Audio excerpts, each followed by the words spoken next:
However, they are in a time that it is prevalent. And we've had this idea of, are you sort of crippling them if you don't allow them to stay on the same playing field, so to speak, as everybody else? And part of me is like, if I do really work at this and try to break this addiction and try to remove myself from this, but the world is not, and they are all still functioning that way, like, am I crippling myself in my defenses? Am I not going to know something that's important? Am I going to walk around sort of blindly or naive, not knowing some major thing the rest of the that's world? the addiction talking. And so let's just say an 8-year-old said, Mom, I want a cell phone, right? Yeah. And you're like, well, no, I don't want you exposed to the internet stuff, and it's way too much responsibility. And they said, but in the case of emergencies, I'll be able to call you.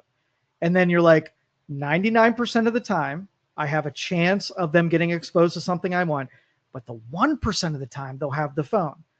Your reasonable mind says that if you're taking the minority of reasons to have a phone and you're sacrificing the majority of the addiction that's going to follow, as the 1% is justifying the 99%, that's a bad trade-off. Yeah. And if you wanted to accomplish the 1%, you could do it without exposing the 99% risk.